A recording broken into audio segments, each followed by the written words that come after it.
अस्सलामुअलैकुम। I hope you all are doing well. और आज का जो लेक्चर है उसका आप लोग को इंतज़ार होगा, बहुत दिनों से मैं जानती हूँ। और आज सबका इंतज़ार ख़त्म होता है क्योंकि आज से हम अपना इलस्ट्रेटर का सॉफ्टवेयर स्टार्ट करने जा रहे हैं और देखने जा रहे हैं कि अब हम किस तरीके से उस पर अपनी वर्किंग स्टार्ट करते हैं। तो चलिए पे देखते हैं। सबसे पहले यहाँ पे मैंने आपके टास्क बार पे इलस्ट्रेटर को पिन करवाया था। वहां से आप उस पर डबल क्लिक करके अपने इलस्ट्रेटर को सॉफ्टवेयर को ओपन कर लें।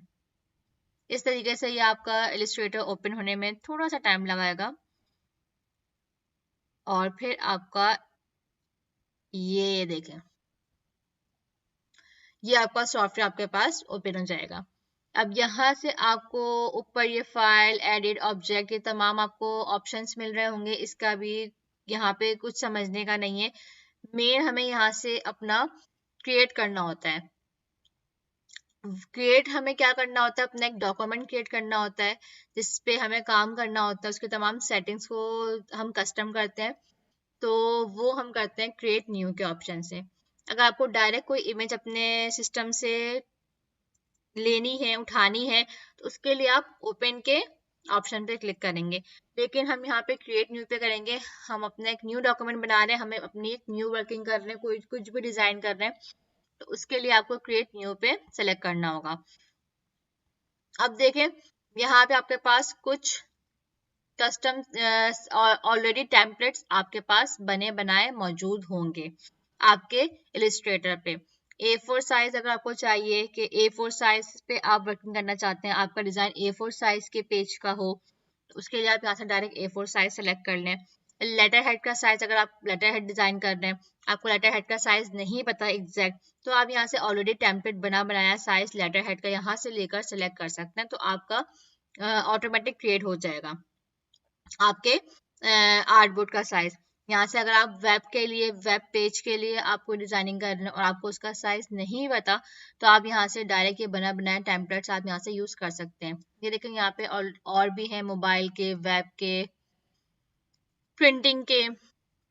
तो क्योंकि हमें खुद से करना है, हमें खुद का अपना कुछ एक डिजाइन बनाना है और उसकी हम साइजेस वगैरह सब कुछ हम अपना खुद से सेलेक्ट करना चाहते हैं, तो यहाँ से आप कस्टम पे क्लिक करेंगे, कस्टम पे ही रखेंगे आप। और अब हम यहाँ की अपनी सेटिंग्स देखेंगे कि यहाँ हमारी क्या क्या सेटिंग्स हमें करनी होती हैं। तो सबसे पहले आपको अपना एक पॉइंट सेलेक्ट करना होता है कि किस यूनिट में आप अपने डिजाइन को क्रिएट कर रहे हैं। उसका साइज का यूनिट या तो पिक्सल में होगा, पॉइंट में, इंचेस में, ये आपको कस्टमर बताएगा। ठीक है, मोस्टली जो हमारी सोशल मीडिया की पोस्ट होती हैं, मोस्टली जो हमारे डिजाइन होते हैं, उसके लिए हम पिक्सल्स यूनिट हमारा यूज हो रहा होता है। इसके अलावा पॉइंट्स भी यूज होते हैं, पिकास, इंचेस, फीट्स वगैरह, फीट, इंचेस वगैरह की यूनिट आपके बड़े डिजाइन जो बिलबोर्ड्स के होते हैं, बैनर्स के होते हैं, वहां पे हम यूज कर रहे होते हैं डिजाइन की यूनिट्स को। और ये सब और भी है, मिलीमीटर, सेंटीमीटर, मिलीमीटर सेंटीमीटर के डिजाइन हम और इंचेस को हम पैकेजिंग डिजाइनिंग में भी यूज कर रहे होते हैं। तो ज्यादा जो सोशल मीडिया के डिजाइन होते हैं, सोशल मीडिया की पोस्ट होती हैं, और और भी डिफरेंट जो वर्किंग होती है, वो ज्यादातर पिक्सल की यूनिट में हम कर रहे होते हैं। अब देखें, अगर मैं यहाँ से अपना पॉइंट का यूनिट सेलेक्ट करूंगी, तो यहाँ से तमाम चीजों के यूनिट आपके देखें पॉइंट में चेंज हो गए। तो अभी मैं यहाँ से पिक्सल में ही रख रही हूँ। ये आपने यूनिट पिक्सल सेलेक्ट किया। अब इसके बाद आपको अपनी साइज अपना सेलेक्ट करना है कि जो डिजाइन आप क्रिएट करना चाहते हैं कि डिजाइन की विड्थ और हाइट कितनी हो, वो आप यहाँ से सेलेक्ट कर सकते हैं। विड्थ आपकी एक्स एक्सिस में होती है और हाइट आपकी वाई एक्सिस की होती है। ठीक है। अच्छा, अब यहाँ पे बहुत से स्टूडेंट लाजमी मुझसे सवाल करेंगे कि मैम, हमें अगर यूट्यूब का हम बना रहे होंगे थंबनेल, या यूट्यूब का हम कवर आर्ट बना रहे होंगे, उसका साइज क्या होता है, फेसबुक का साइज क्या होता है, इंस्टाग्राम का साइज क्या होता है, ट्विटर का साइज क्या होता है, लिंक्डइन का साइज क्या होता है, पोस्टर डिजाइन करते हैं उसका साइज क्या होता है, बिजनेस कार्ड डिजाइन करेंगे तो उसका साइज क्या होगा।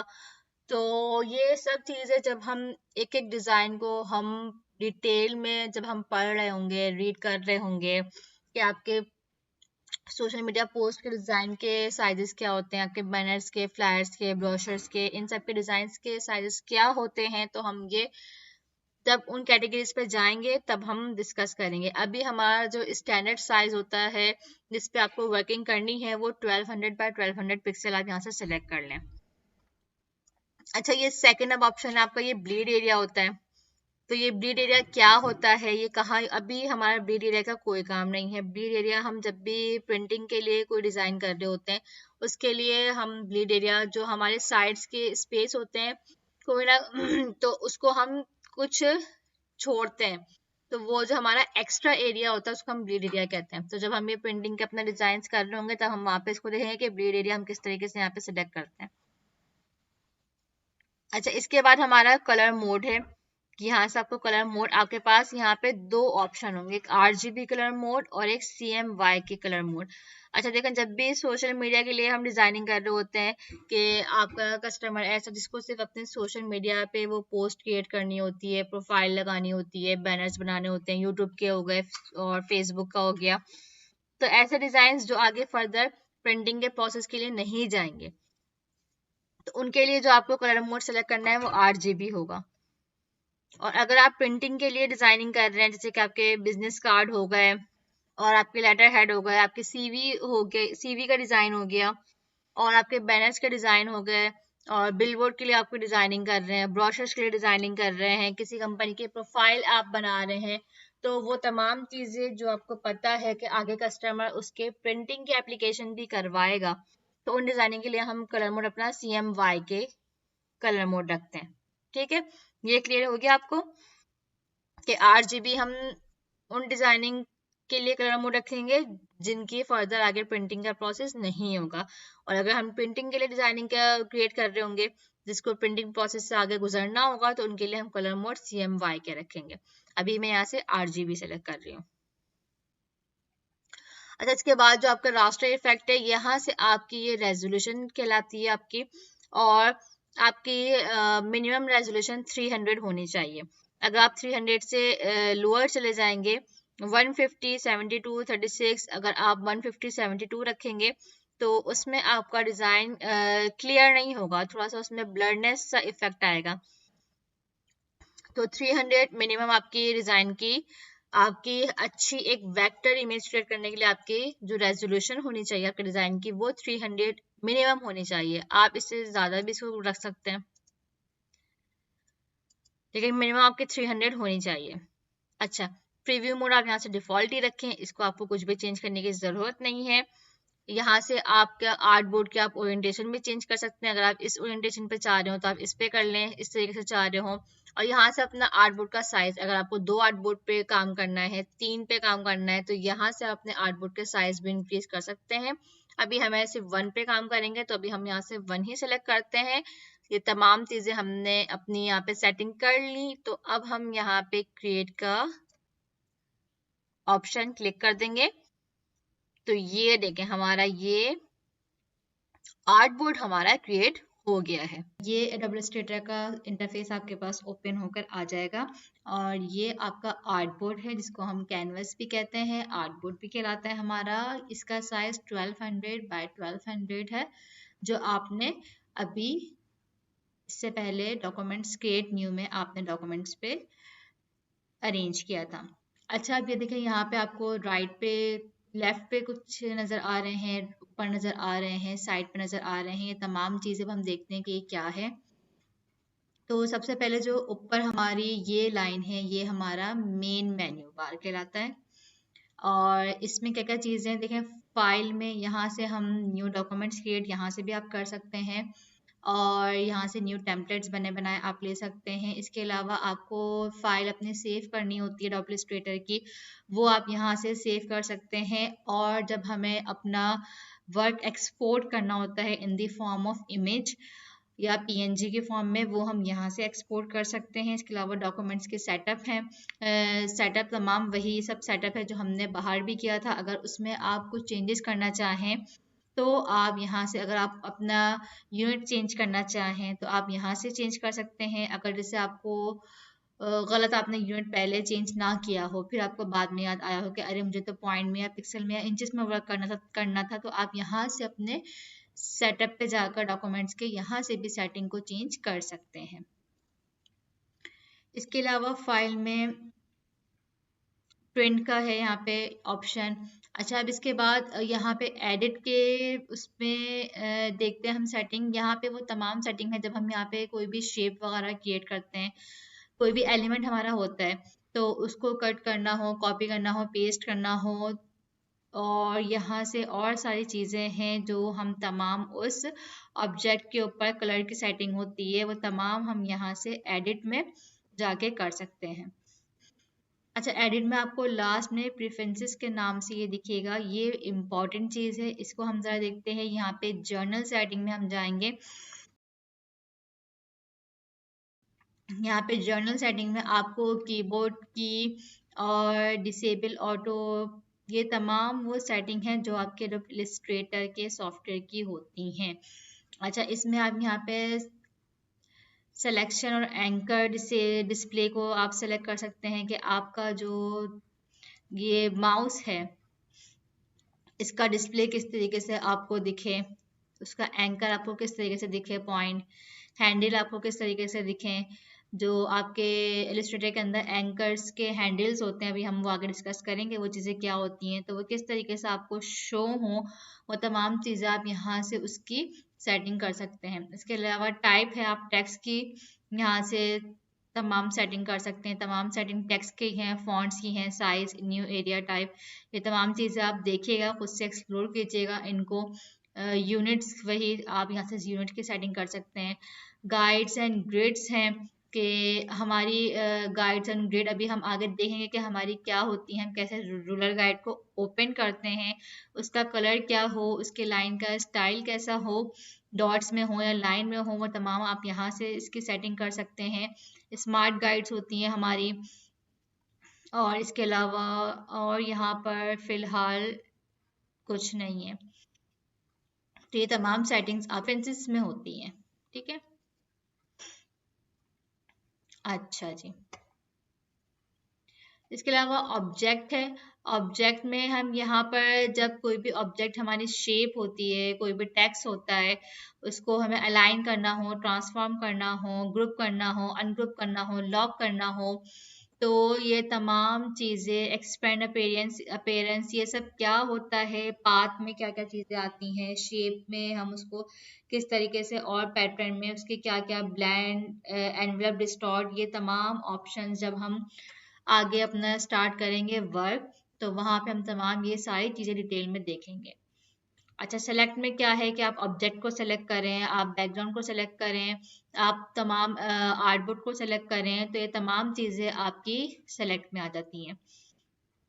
अच्छा, इफेक्ट्स है, ये इफेक्ट्स में भी हम तमाम 3D इफेक्ट्स कैसे हम क्रिएट करते हैं, और दूसरे पाथ फाइंडर क्या होते हैं, और रेस्ट्राइज में, स्टाइलाइज में आपके ये ड्रॉप शेडो वगैरह, ये तमाम चीज़ें, इफेक्ट गैलरी है, ये बहुत ही इंटरेस्टिंग चीज़ है। जब हम करेंगे तो आपको पता चलेगा कि इसमें क्या क्या इंटरेस्टिंग ये सब चीज़ें हैं, और इससे क्या क्या काम आप कर सकते हैं, अपने डिज़ाइन को किस तरीके से बहुत ही अट्रैक्टिव और बहुत ही यूनिक बना सकते हैं।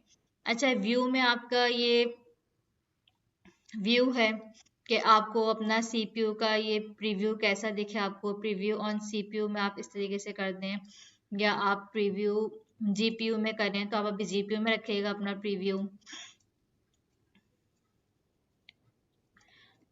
और इसके अलावा आपका यहाँ पर जूम इन करने के लिए देखें, आपको अपना ये इलस्ट्रेटर के ये आपको अपना आर्टबोर्ड जूम करने के लिए कंट्रोल प्लस प्लस अगर आप एक साथ दबाएंगे तो आपका ये आर्टबोर्ड जूम इन होगा, और अगर आप कंट्रोल माइनस दबाएंगे तो ये जूम आउट होगा। मैं अभी आपको करके दिखा दूँ, देखें मैं कंट्रोल प्लस प्लस कर रही हूँ तो ये मेरा जूम हो रहा है, मेरा आर्टबोर्ड, और अगर मैं कंट्रोल माइनस माइनस कर रही हूँ तो ये मेरा जूम आउट हो रहा है। कंट्रोल प्लस से जूम इन और कंट्रोल माइनस से जूम आउट, ये आपका व्यू है आपके आर्टबोर्ड का। और कंट्रोल प्लस के साथ माइनस करेंगे प्लस माइनस के साथ तो ये स्मॉल होगा, और कंट्रोल प्लस प्लस करेंगे तो ये बड़ा होगा, कंट्रोल माइनस भी करेंगे तो ये स्मॉल होगा। ये आपका व्यू है आर्टबोर्ड का जूम इन जूम आउट करने का। फिट आर्टबोर्ड इन विंडो, पूरी विंडो में आपको फिट करना हो आर्टबोर्ड, कंट्रोल 0 दबाएंगे तो देखें मैं कंट्रोल और 0 दबाऊंगी तो ये देखें मेरा पूरा एक आर्टबोर्ड पे ये फिट हो जाएगा। अच्छा जी, इसके अलावा क्या है, आप क्या आर्टबोर्ड को हाइड करना हो, अच्छा यहाँ से ये स्मार्ट गाइड, कंट्रोल यू इसकी शॉर्ट की है। अच्छा देखें यहाँ पे इन सब के तमाम के साथ साथ शॉर्ट कीज भी लिखी हुई है और आपको ये याद भी कर लेनी है। वैसे तो जब आप प्रैक्टिस करते रहेंगे, आप इनको यूज करते रहेंगे, आपको याद होती रहेंगी, लेकिन आप गूगल से सर्च कीजिएगा इलस्ट्रेटर की शॉर्ट कीज, वहां पे आपको वो तमाम शॉर्ट कीज दिखेंगी। तो आप कहीं पे अपने पास नोट डाउन करके जहां आप वर्क करते हो, तो अगर आपका वो है, अगर आपकी कंप्यूटर की ट्रॉली है जिस पे आप वर्क करते हैं, तो वहाँ पे जो आपका वर्क स्पेस है वहाँ पे आप उसको लिख कर उन शॉर्ट कीज को अपने पेस्ट कर लें, ताकि जब भी आप वर्किंग करें आपको उस पर नज़र पड़ती रहे। और ड्यूरिंग द वर्किंग, क्योंकि अभी बिगनर्स हैं, आपको पता नहीं होंगी कीज, तो आपको बहुत हेल्पफुल रहेगा, आपके पास वो पेस्ट हुई हुई आपके सामने रखी हुई होंगी लिखी हुई, तो आप इजली शॉर्ट्स की के थ्रू काम कर जल्दी आप क्विकली काम कर सकेंगे। तो यहाँ से व्यूज के ऑप्शन पर जाके आप यहाँ पे अपने स्मार्ट गाइड्स को ऑन कर लीजिएगा। एक ये आपको करनी है चीज कि आप यहाँ से अपनी स्मार्ट गाइड को ऑन कर लेंगे, तो इस तरीके से आपके पास टिक लगा हुआ आ जाएगा कि आपकी स्मार्ट गाइड ऑन है। अच्छा, ये सब चीजें व्यू में थी। और यहाँ पे एक विंडो का पैनल होता है हमारा, ये तमाम सॉफ्टवेयर में, फोटोशॉप में भी होता है, इलस्ट्रेटर में भी मौजूद है। इस विंडो के पैनल में क्या खास बात है कि जितनी भी चीजें आपके इस सॉफ्टवेयर में मौजूद हैं, अगर आपको यहाँ पे सामने ना मिल रही हो, फॉर एग्जाम्पल अगर आपको टूल बार से कोई चीज़ ना नहीं मिल रही है, आपको यहाँ से कोई चीज़ नहीं मिल रही, आपको लेयर्स का पैनल नहीं मिल रहा, आपको ब्रशेस का नहीं दिख रहा, तो जो चीज़ आपको यहाँ पे नहीं मिल रही वो आप यहाँ पे अपने विंडो के पैनल पे जाकर यहाँ से भी आप सर्च कर सकते हैं। देखें यहाँ पे आपके अलाइनमेंट का पैनल है आपका। आपके जैसे अगर आपको यहाँ पे ब्रशेस नहीं मिल रहे, आप यहाँ से ब्रशेस पे क्लिक करें, ये देखें ये आपके ब्रशेस का, ये यहाँ पे ब्रशेस का पैनल था, ये आपका ब्रशेस का पैनल विंडो से खुल गया। इसके अलावा और क्या चीज़ें हैं विंडो में, अगर कलर आपको ओपन करना है, ये देखें यहाँ से ये कलर का आपका पैनल ओपन हो गया। तो विंडो में वो तमाम चीज़ें मौजूद होती हैं जो तमाम ये यहाँ पे बाहर आपको आउटर सरफेस पे दिख रही हैं, वो आपकी विंडो में भी मौजूद होती हैं। अगर आपको यहाँ से ना मिल रही हो तो आप विंडो के पैनल पे जाकर डायरेक्टली आप यहाँ से लेयर्स को, लाइब्रेरी को, पाथ फाइंडर को, किसी भी आप यहाँ से पैनल को ओपन कर सकते हैं। अच्छा जी, अच्छा विंडो के ही पैनल में एक आपका वर्क स्पेस, देखें ये क्या चीज़ है, इसको हम यहाँ पे समझ लेते हैं कि हमारा जो वर्क स्पेस होता है, एक इलस्ट्रेटर के अंदर यहाँ पे डिफरेंट डिफरेंट टेम्पलेट्स बने हुए हैं आपके वर्क स्पेस के, कि अगर आप फॉर एग्जांपल आप लेआउट का काम कर रहे हैं, तो अगर आप इसका वर्क स्पेस लेआउट पे सेलेक्ट करते हैं, तो देखें जो लेआउट के लिए आपको चीज़ें रिक्वायर्ड होती हैं, जो जो टूल रिक्वायर्ड होते हैं, यहाँ पे इस तरफ आपको वो तमाम आपका टेम्पलेट, वो तमाम आपका एक सॉफ्टवेयर के अंदर ये इसकी प्रॉपर्टीज फिक्स हैं, तो वो तमाम चीज़ें आपके पास ओपन हो जाएंगी जो लेआउट के लिए इस्तेमाल होती हैं। इस तरीके से अगर आप पेंटिंग कर रहे हैं, तो आप यहाँ पे अपना वर्क स्पेस पेंटिंग का सिलेक्ट कर लें, तो ये देखें ये आपके ब्रशेस यहाँ पे आपको साइड में आ जाएंगे, ये आपके कलर्स आ जाएंगे। तो वो तमाम चीज़ें आपकी, वो तमाम टूल्स और वो तमाम एलिमेंट्स जो आपके पेंटिंग में यूज़ होते हैं, तो ये आप अपना वर्क स्पेस पेंटिंग के उस पर कन्वर्ट कर लेंगे। तो अभी हम यहाँ पर वर्क स्पेस अपना आपका इजेंशियल पे हुआ होगा स्टार्ट में, तो आप यहाँ से इजेंशियल क्लासिक पे कर लीजिएगा। इजेंशियल क्लासिक में वो तमाम चीज़ें होती हैं जो और तमाम बाकी सारे वर्क स्पेस में मौजूद हैं। तो इजेंशियल क्लासिक में होल ओवरऑल तमाम यहाँ पे हमें हर चीज़ मिल जाती है, क्योंकि हम एडवांस ग्राफिक डिजाइनिंग करेंगे तो हमें पेंटिंग के टूल्स भी चाहिए होंगे, हमें आर्ट बोर्ड के भी चाहिए होंगे, हमें डिफरेंट ग्राफिक्स के भी चाहिए होंगे, तो हमें और हर तरह के टूल्स यहाँ पे चाहिए होते हैं, हम हर तरह की चीज़ें यहाँ पे यूज़ कर रहे होते हैं। तो इसलिए हम अपनी यहाँ पे विंडो के वर्क स्पेस को दोबारा बता रही हूँ, विंडो के वर्क स्पेस को आपका एसेंशियल पे हुआ होगा, आप इसको एसेंशियल क्लासिक पे कर लीजिएगा। एक ये आपको सेटिंग करनी है स्टार्ट में। ये दो चीज़ें हो गई आपकी कि आप अपने रूरल गाइड को, स्मार्ट गाइड को ऑन कर लेंगे और आप यहाँ से अपना work space essential classic select कर लेंगे। अच्छा देखें, विंडो से भी जाके आप यहाँ पे कर सकते हैं, और एक यहाँ पे ऊपर टॉप में भी आपको ये स्विच वर्क स्पेस का ऑप्शन दिया हुआ होता है। इस पे आप क्लिक करेंगे, डबल क्लिक करेंगे, आप यहाँ से भी इसको एसेंशियल क्लासिक में कन्वर्ट कर सकते हैं। यहाँ पे भी इसका एक ऑप्शन मौजूद होता है। अच्छा जी, ये तमाम चीज़ें हो गई आपकी। और अब हम देखते हैं कि ये हमारे सब मेन्यू में क्या है। ये सब मेन्यू में हमारी वो तमाम चीज़ें होती हैं जब हम यहाँ पे कोई भी एक चीज़ एलिमेंट लेते हैं। फॉर एग्जांपल हम कोई भी शेप लेते हैं, तो उसकी तमाम यहाँ पे चीज़ें हम इसकी सेटिंग यहाँ पे कर सकते हैं, यहाँ से कर सकते हैं, और इसकी प्रॉपर्टीज़ यहाँ पर है हमारी। ये तमाम चीज़ें हम जब हम देखेंगे आहिस्ता आहिस्ता अपने शेप्स को ड्रॉ करेंगे, अपने और डिफरेंट उसको एलिमेंट्स को हम यूज़ करेंगे, तो ये तमाम सेटिंग हम फिर उसके साथ साथ ड्यूरिंग द अपने वर्क हम ये तमाम चीज़ें देखते रहेंगे।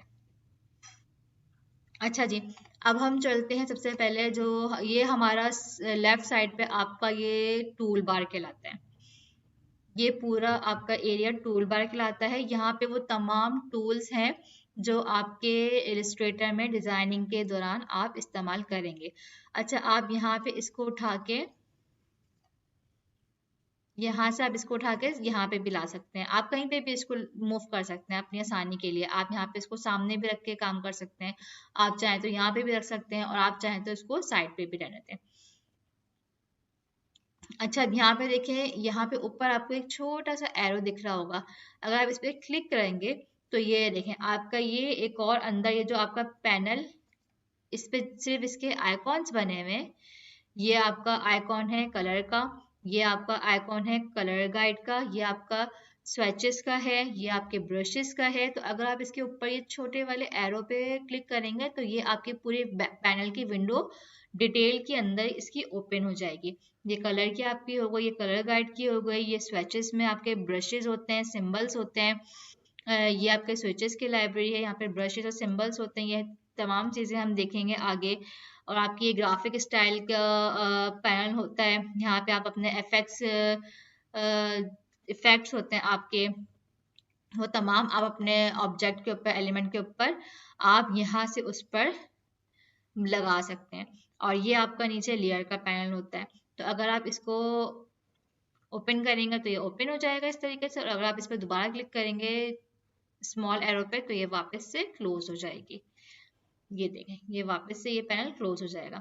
इस तरीके से अगर आप इसको भी क्लोज करना चाहते हैं, आपको इसकी भी जरूरत नहीं है। अगर आप पूरा ये इस तरीके से पूरा एक बड़े एरिया पे अपना वर्क करना चाहते हैं, आप इसको भी क्लोज कर दें और इसलिए आप पूरे इतने बड़े स्पेस पे आप वर्क कर सकते हैं। यूजली हम ये चीज़ ओपन रखते हैं क्योंकि हमें यहाँ से ज़रूरत पड़ती रहती है चीज़ों की, प्रॉपर्टीज़ वगैरह हम देखते रहते हैं यहाँ से, और ये वाला पैनल हम अपना ओपन रखते हैं। अच्छा जी, आई होप कि आपको यहाँ तक तमाम चीज़ें समझ में आ गई होंगी।